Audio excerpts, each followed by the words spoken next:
Hi, I'm Dr. Bill Tenny-Brittian, and I get to be the instructor for the Evangelism class here at Phillips at the Ministry Training Center. Thank you for joining me for this class. This is the first of 8 lectures for the Evangelism class, and I'm excited that you've decided to join me for this and that we have a good crop of students here getting ready to look at evangelism. I know for some of you this is a required class, but for some of you this is an optional class, and I want to commend you for being brave for taking a class on a topic that is not all that popular, and I'll talk about more about that in a little bit. This first video really is an introduction to the class. It's an introduction to evangelism, and it really is about what evangelism is, what it isn't, why it's important, and I want to give you some basic vocabulary. But before we start there, let me start with just some information about me and my story when it comes to evangelism. I was raised in the church. I began attending church 9 months before I was born. My mom and dad never missed church, and up until the time I went in the military, I almost never missed church either. I was part of our youth group, and I believed in evangelism from a very, very young age. And in fact, while I was an older elementary student, our youth group would go out to Value Mart, which was a precursor of Walmart, I guess. It really had nothing to do with Walmart, but it was a super big box store in our little town. And we stood with the youth group, and I was one of them, stood outside Value Mart and tried to engage people in conversations about Jesus and handing out tracts, Tracts. Those are little pamphlets that we don't talk about much anymore, but handing out tracts to people and, again, trying to engage them in conversations to help them discover who Jesus was and why he was important or would be important in their lives.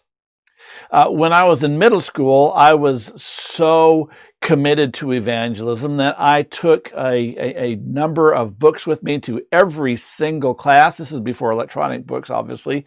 And I had a big old Young's Concordance, which is a huge book, and a couple Bibles, and I had a pocket full of tracts and all the rest. And I carried those with me to every single class and tried to engage people in conversation.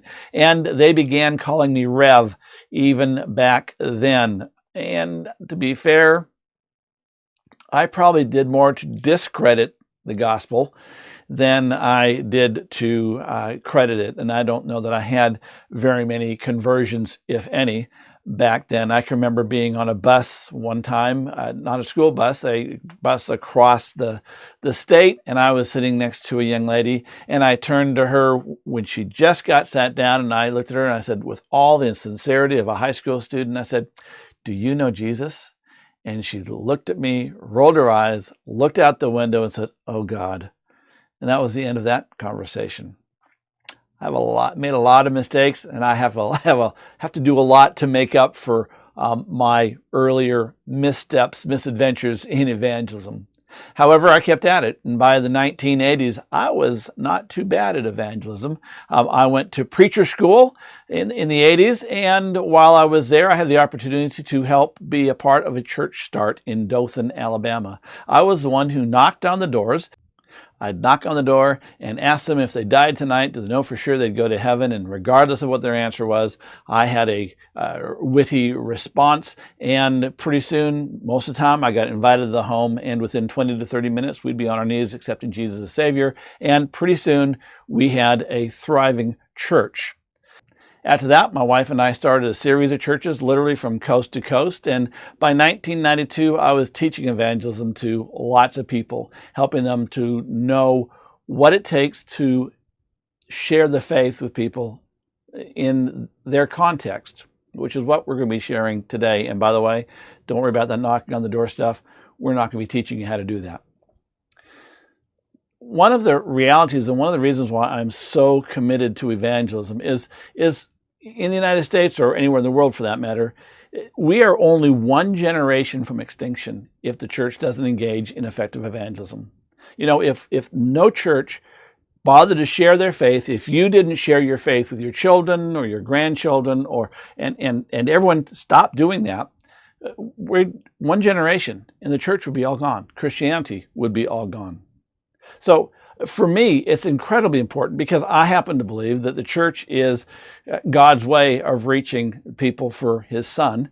And there's lots of reasons for that, and we'll talk about that theologically later on. But I want to start off with some good news and bad news about evangelism, about the state of evangelism, and about the state of Christianity today. I want to start off with some really good news, because you should always start off with some good news, right? And the good news is that globally, Christianity is doing really, really well. Currently, there are about 2.38 billion adherents to Christianity.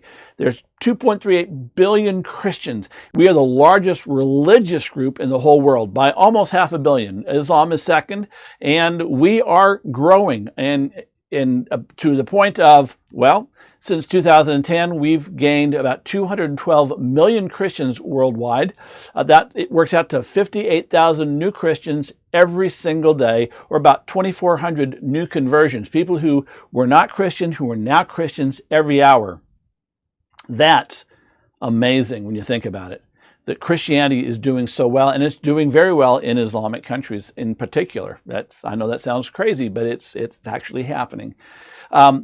But the reality is that's global Christianity. Christianity in the United States, not faring so well. In the year 2000, so what, 20 years ago? 21 years ago-ish? 80% of everyone in the United States claimed to be Christian. They said, yep, I'm a Christian. In 2009, 77% of Americans were Christians, or claimed to be Christian. That was a loss of, what is that? Only 3%. It started to decline. And in fact, when that number first hit, we thought maybe it was just an aberration. It was just an accident. That Christianity, when you do statistics and polls, things go up and down a little bit. And we figured 3%, will be rebound. But by 2019, only 65% of Americans claimed to be Christian. That's down 12% in 10 years. Now, what does that mean? That means that in 2009, 178 million people in America claimed to be Christian. By 2019, that was down to 167 million Christians. That's a loss of 11 million. And by the way, don't forget the population of the nation has been growing as well. So the percentage of Christians to non-Christians in the United States has continually dropped as well. So we've lost 11 million Christians, people who have quit Jesus, who have not just quit the church, they've quit Jesus. They've quit the faith. They said, nope, I'm not a Christian anymore. 11 million people, that's 1.1 million people per year who have quit, and that's over 21,000 every single week. And those are pre-COVID numbers. Post-COVID, it's scary. In today's world, China has more Christians than the United States has. China is more Christian than the United States, at least in sheer numbers. Africa, the continent of Africa, is home to more Christians than any other continent. And in fact, if you went to find out what does the average Christian look like, it would be an African face you'd be looking at. The question is where are those 11, or where has those 11 million Christians in the United States, what happened to them?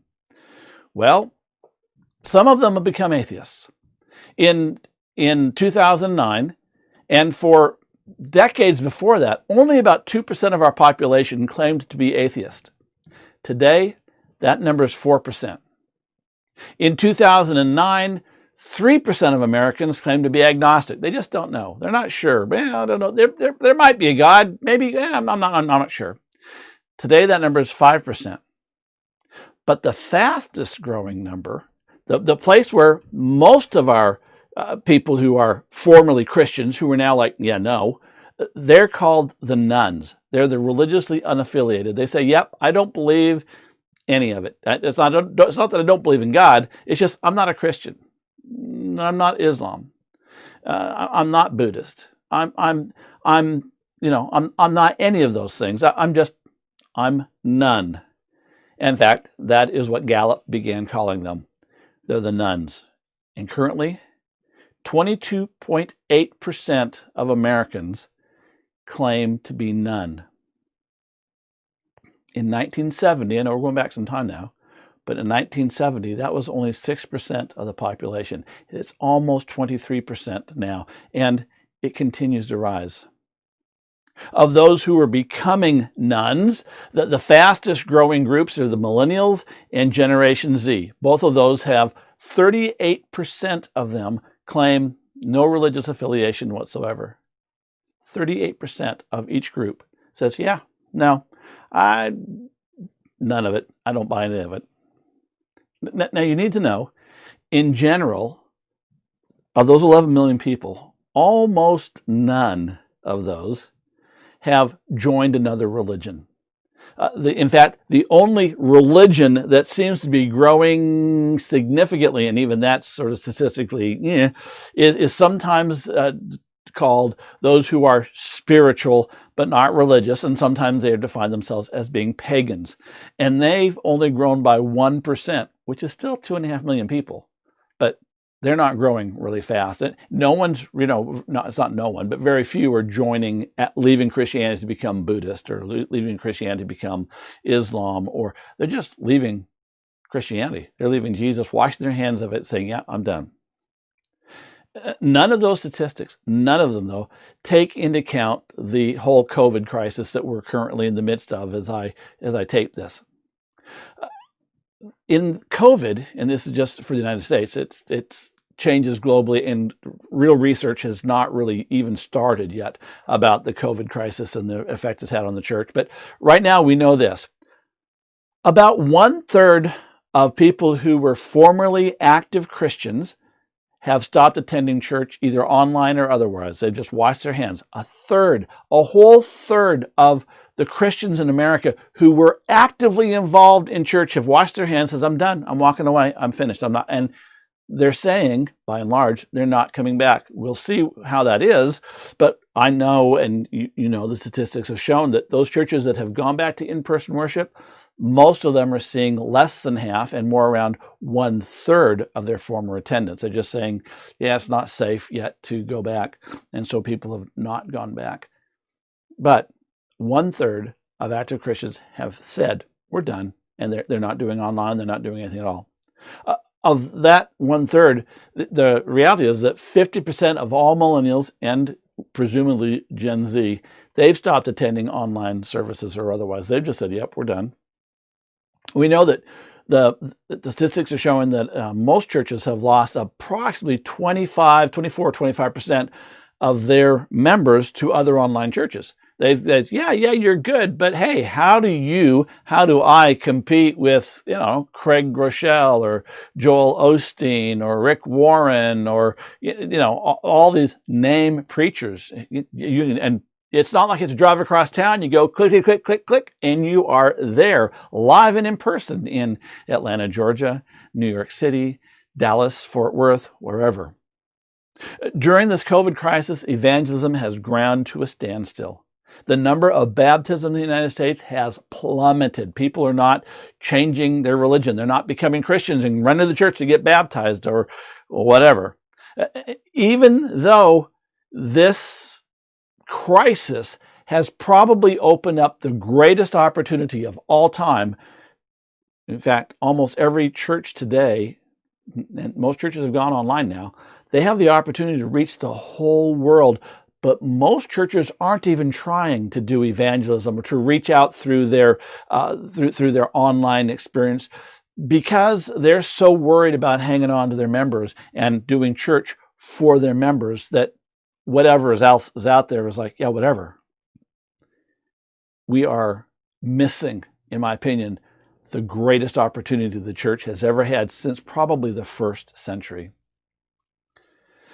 Last, and the last significant, and in my humble opinion, the most accurate study that showed church attendance, that back when we were doing in-person, on any given weekend, only about 14.8% of Americans darken the door of some religious institution, some church. 14.8%. Even though 65% are currently claiming to be Christians, if COVID had not happened, about 15% or less of that population would have attended worship. on any given weekend.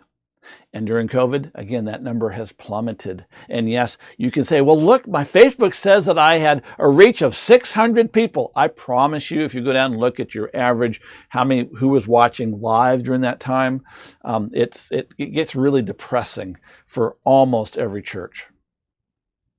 Pre-COVID, less than half of the churches in the United States added a new member in the past year. Less than half added a new member, let alone did a baptism. We know that back, again, pre-COVID, when your doors were open, that those churches that did get a first-time visitor, and they didn't come real often, but if you got a first-time visitor, we know nationally the statistic is that less than 15% of them ever returned. Now, that's deplorable, but it's worse. If you're a member of a mainline church, if you're a Methodist, a Presbyterian, Episcopalian, Lutheran, Disciples of Christ, Reformed Church of America, American Baptist, if you're one of those churches, only 11%, national statistic, ever returned to church. They'd come once, and only 11%. And through the Effective Church Group, which I'm the president of, an organization that's been doing church consultations and leadership coaching for years and years and years, well over 30 years, the studies that we've done and the in-person checking of statistics is that actuality is that normally less than 6% of all first-time visitors ever return. In fact, it's a rare church we found that had more than 6% of their first-time visitors ever return a second time. So my question is for you: are you depressed yet? It gets worse. Pre-COVID, somewhere between 6,000 and 10,000 churches closed every year. Now, that's a hard number to verify, but if you look through mainline yearbooks, it becomes really instructive, and that number has been bandied about between 6,000 and 10,000 churches are closing, and no one's really challenged it because we're closing churches. I know that when my wife was the area minister of the Northeast area of Christian Church, Disciples of Christ of Mid-America, that she watched church after church after church close. When I was working with the Presbytery in Southeast Kansas, we closed anywhere from, just to say, we closed a lot of churches. Now, the reality, though, is it's kind of hard to kill a church. It really is hard to get a church to close, because what happens is you get down to 12 people and they really like their church, and so they can't afford a pastor, so one of them will preach, or they'll pay someone to come in just to preach, and of course that means they're not growing anymore. But they'll keep going, and then they'll start dropping off. They'll start passing away until there's 4 or 5 and maybe 6, and so they start going, oh, we can't meet every week, so we'll meet every other week or once a month. And so these churches don't close really quickly sometimes. That's very often the case, especially in rural America. But they are closing. The good news is that about 4,000 churches are started new every year. 4,000 or more churches are started every year. The problem with that is that doesn't look at the reality that of those churches that start, 80% of those churches will close within 5 years because they don't do evangelism. And so their numbers begin to plummet, and pretty soon they're not viable. They can't afford to stay open, and they can't afford a building, they can't afford the rent, and so they close. 80% of all first-time new churches fail within 5 years. Last, about 84% of all churches in the United States, and this is pre-COVID, are in decline. 84% are in some state of decline. They're on their way down. Only 16% of churches in America are seeing any growth at all. And my guess is it's probably not your church that's seeing that. And that's, again, pre-COVID.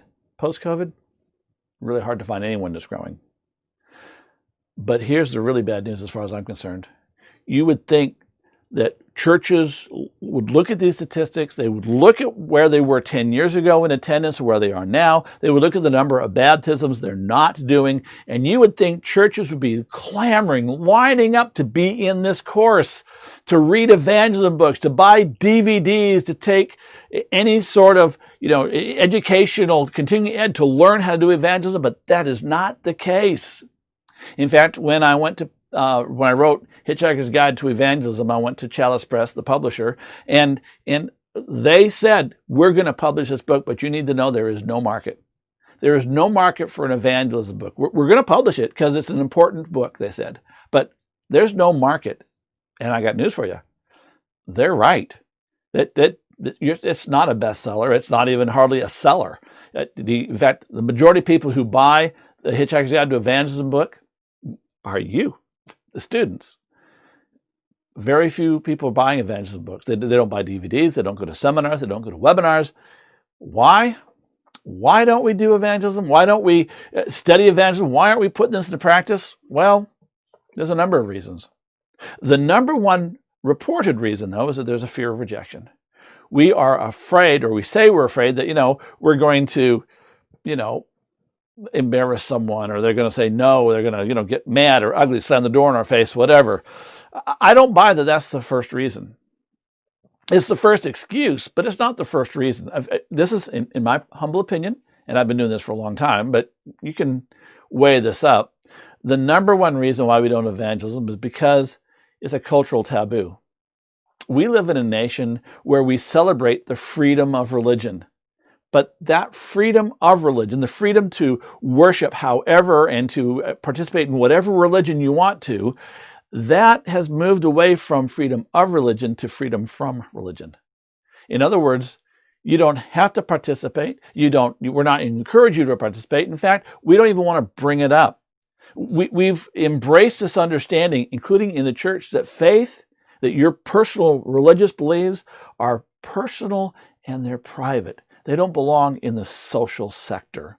It's one of the things you never talk about. You never talk about religion or politics. That's very American. It's not very Christian, and it certainly isn't biblical.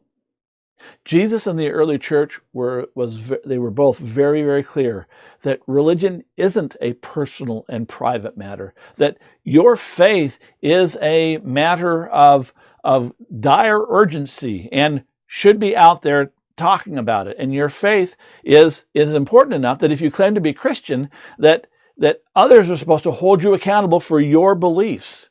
Just read through the letters of Paul and see how he talks about, encouraging each other, testing each other, measuring your faith. In fact, if you look at what Jesus had to say, it's pretty clear that job one was about disciple making. You're expected to bear fruit. And the fruit of an apple tree is, well, it's not an apple. The real fruit of another apple of an apple tree is another apple tree. That seed, that comes out, goes down and becomes another tree that makes more apples, that makes more trees.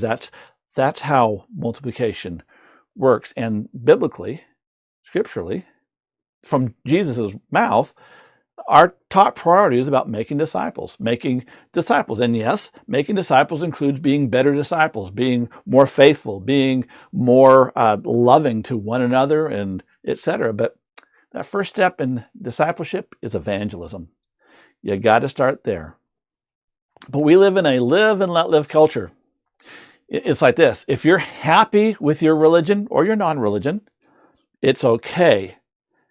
And it's not okay for you to do evangelism.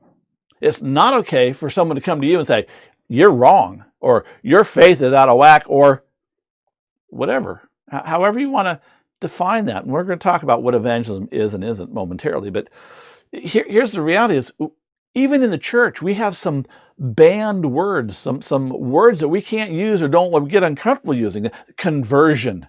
We're going to convert you from this to this. That just carries a lot of negative. Lost, being saved. Witnessing, proselytizing, evangelism, evangelical, which is literally someone who believes in evangelism. All of those words are words that are taboo in the church anymore. We don't talk about those because, they're not PC. They're not politically correct. Which is to say that, in other words, in this class, you're going to need a lot of luck and a huge extra dose of the Holy Spirit to get an evangelism conversation started in your church. It's going to be really tough. So I got some good news. I told you there'd be some. The reality is almost everyone in the church, and probably that includes you, has a horrible misunderstanding about what evangelism really is. Most people who claim that evangelism isn't politically correct, they would change their minds if they would take this course. But they won't take this course because they already know that they don't believe in evangelism. They don't believe in this stuff. They think it's wrong. You should not be sharing your faith with someone who's Muslim, or someone who is a nun, or someone who is an atheist, or someone who's happy with their religion. No. If they want to show up in church, okay, that's all right. Then they're at least looking. But to go out and share in some way, yeah. And so, if by taking this course, I can change your mind, and I've changed a lot of people's minds over the year, but no one wants to take the course, I have to depend on people just like you to take what you're going to learn in this course and then take that and teach it back to the church to help them understand your congregation, your friends, your colleagues, what evangelism is and isn't. And all that taboo and all that, that's the number one reason that the church isn't doing evangelism. But there's some other reasons. Fear is legit. It's a legit, and I think that's number two, is that we're afraid that we're going to be rejected. We hear evangelism, we think door knocking, Bible thumping, script reciting, embarrassing our friends, our relatives, our acquaintances, our neighbors, our coworkers, and everyone else, including the church, that if we do evangelism, that people are going to go, ooh, because it puts them in an awkward position. They have to say no or yes, or like, I don't want to hear it, or la, la, la, la, la. You know, if evangelism was about door knocking, Bible thumping, script reciting, embarrassing our friends, relatives, neighbors, and so on, then they would be right to be afraid. The reality is, though, and that's the good news is that is not what evangelism is. That whole fear thing goes away when you understand what evangelism really is. And we're going to teach you what that is in this course. Third reason why evangelism isn't practiced in church is because there's this understanding that evangelism should be in the hands of the professionals, because you got to know your Bible. You need at least 1 degree in Bible to be able to do evangelism. Yeah, the problem with that, the main problem with that, is that most pastors are so busy taking care of their members, they don't have time to go out and build relationships with the unchurched, with the non-believers, or with people who believe other things to share faith. If it's up to the pastor, it just isn't going to get done. And the fourth reason I think that we don't do evangelism is because we've turned evangelism over to the church, to the institution. That's really good Americanisms. We give things that we don't want to be responsible for to an institution. We don't want to have to take the time to educate our kids. We send them to the school. We don't want to have to do senior care and deal with, people who get sick and old. And so we let the institution, the care facilities take them. Health care, we in our institutions, our financial institutions, our religious education. We want the church to do it. We don't want to have to mess with it. Hey, we're going to take our kids to Sunday school, and of course, evangelism. The church is responsible for evangelism, not me. The church. That's the church's job. Yeah, okay. So you get it. Of course, if asked, a church will tell you that everything they do is evangelism. It's everything we do is meant to reach out to reach people for Jesus, right? The reality is that most churches don't do anything that's evangelistic. They don't do anything to reach others. Let me give you an example. One of the things that churches do is that they do mission.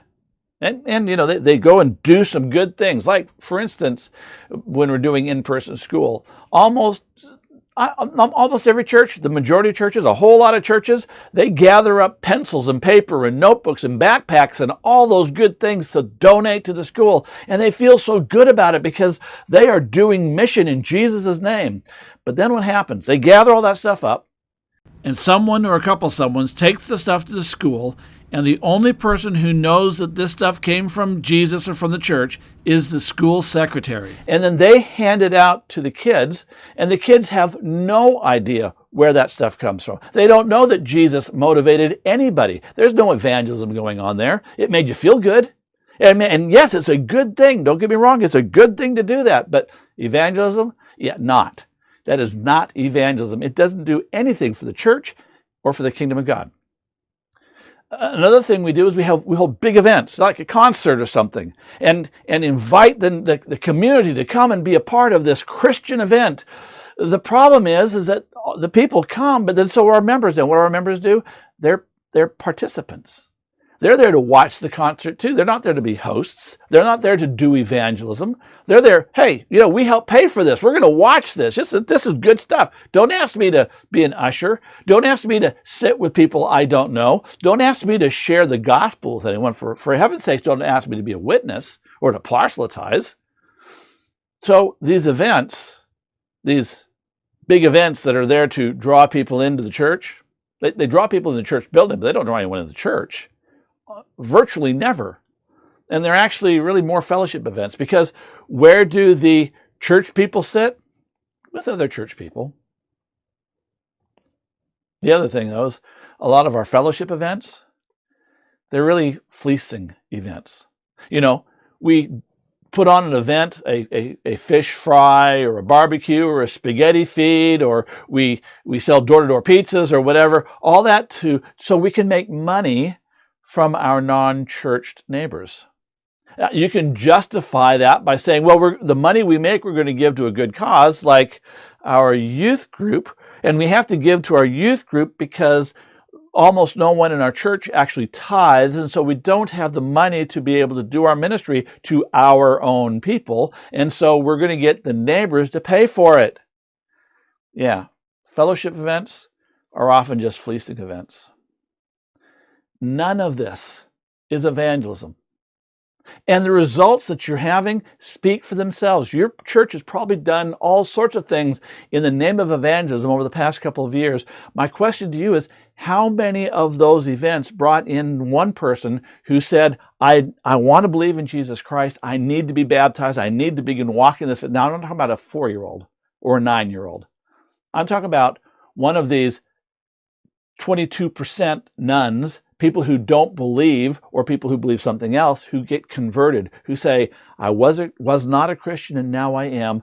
I want to be baptized. I want to become a faithful follower of Jesus. How many have come from those events in the last couple of years? But what about worship? Isn't worship evangelism? Doesn't worship bring people to Jesus? Not in most churches. In fact, almost not in any churches. I want you to just work with me for a minute. I want you to sit back and close your eyes. And I want you to take off everything you know about church. I want you to pretend you are unchurched. You've never been to church. You're totally unfamiliar with anything. The only church stuff you've seen has been on television, and that's been flattering, hasn't it? And so you decide you're going to go to church in April. And so you don't know what church is like. So you put on your best pair of shorts and your best Jack Daniels t-shirt, and you head to church. Now, because they're short sleeves, they can see, they'll be able to see all your tattoos. And so you're already afraid that you're going to be judged, that people are going to look down their nose at you. So you arrive at the church, you're pretty, pretty trepid, and you go in, and you're just sure they're going to look down their nose at you. And if there is a single sidelong glance, if Miss Mary looks over there, or if the usher Bob or Bob or Ted sitting over in the corner looks at you and goes, they're going to see that. They'll see it every single time, and they'll know what you think about them, really. But, okay, they're there. And as they go in, someone hands them a bulletin. And they open up that bulletin, and they look to see what's going on. Of course, they didn't know what it was. It was like a program. They look at it, and all of a sudden, they're confronted with words they don't know and have never heard of. Narthex, introit, prelude, invocation, hymn, communion, doxology, Gloria Patri, Kyrie, choral response, responsive reading, litany, benediction. Already you look at this thing, and you already know you don't know anything. You are clueless. You have no idea what's going to go on, and then they start singing. And you look around, all of a sudden everyone's standing up, and so you're standing up, and you pick up a book, or maybe it's up on the screen, and the words and the music are totally unfamiliar. You're going, what is this? And here I raise my Ebenezer. And you're thinking, what the heck are they singing about Ebenezer Scrooge here in April? What's going on? They don't get it. Now, let me just, then comes the sermon. Let me ask you something. Do you remember last week's sermon? Now, the truth is that most people don't. In fact, most preachers don't know they preached the week before, but just for a minute, try to remember what is it about, what about your last week's sermon? What did you preach on, or what did your preacher preach on? And ask yourself this question. How relevant was that topic, was that sermon to someone who has never been to church, who's never set foot in a church, who's totally unfamiliar with all this stuff? Now remember, if they've come to church, they've come with some burning question. They don't just come to church because, oh, I got nothing else to do, let's go to church today. They come because there's something drawing. They have a question that they can't answer, or hurt that they can't get healed. They got something. They've got something. They want to know, how can I save my marriage? How do I raise my kids in the highly sexualized world? How do I get off the pill, or off of the bottle, or off of the lines of Coke? How do I find hope in this fog of depression? They are looking for answers. Honestly, if you look at last week's sermon, and the vast majority of sermons that are written, they're written for church members. They're not written for those folks. And they're definitely not evangelistic. Is it no wonder that less than 15%, and more likely probably 6%, of people ever bother to return to church again? That they ever bother to return? The majority of people who are unchurched, if they do go to church, and even if they do come back, they don't become Christian after attending one service or two or 6 services. In fact, studies show that it takes about 3 years from someone who was a nun to someone becoming a faithful follower of Jesus Christ. And that's with intentional mentoring. Someone has to walk with them from beginning to end to help them discover the faith. But when you finish this course, you'll know how to do it. You'll know how to do evangelism in today's world, even if we're still stuck in COVID this time next year. I hope not, but it could be. So let me wind this up by just defining some terms. All right, so evangelism. What does the word evangelism actually mean? Well, in Greek, it literally means to good news someone, to share the good news, good newsing.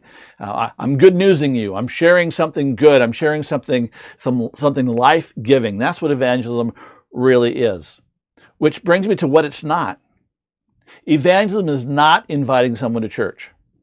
In fact, that is so far not evangelism that, again, with just what we just talked about with your sermon and your bulletin and all the rest, that is actually anti-evangelism, inviting someone to church. But it's definitely not inviting someone to church. That is not what the word means. That is not what Jesus had in mind. It is also not marketing. It is not doing, having your website up to snuff and making sure you have the right Facebook accounts and all the rest, whatever it is you do to market. That's not evangelism. That's marketing. Leaving a tract, those pamphlets, at the back, on the back of the toilets at the bus depot, or handing people cards or whatever out on the street. That's not evangelism. Handing out water to those who are, running a 5K, and as a church, that's not evangelism. And it's certainly not a fellowship or a fleecing event. None of those are evangelism.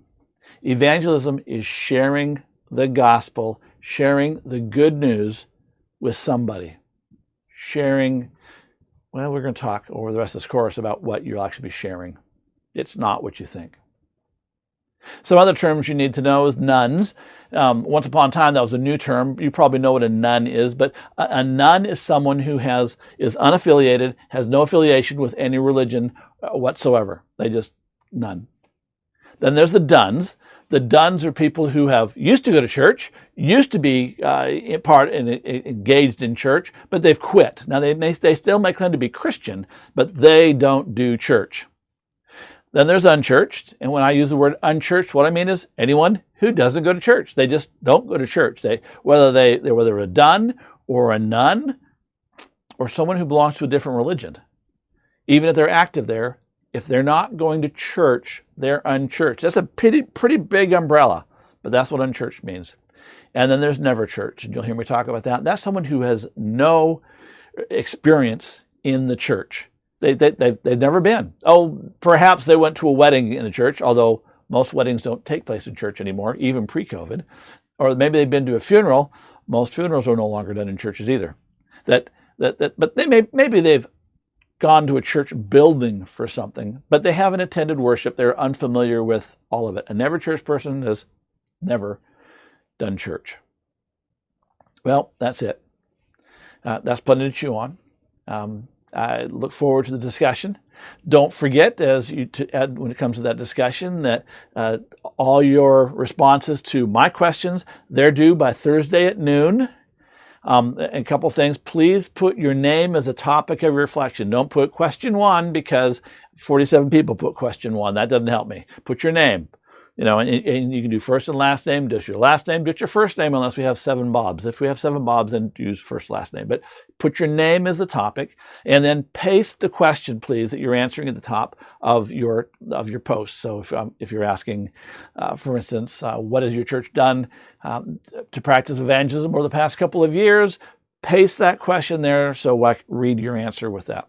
Those are due. Again, the responses to me are due by Thursday, and you need to respond to your other fellow students by Saturday at noon. Saturday at noon, I want you to shut it down, and no conversation between Saturday, and I'd like you to take Sunday off. Take a Sabbath day, which is, of course, Saturday, but we're going to take the Sabbath day as Sunday. Take the Lord's Day off. Try not to do anything class-related. You have more on your plate, I hope. There will be some who still do. Nonetheless, that's how it is. Thanks for joining me. I look forward to this course together. We'll see you next week.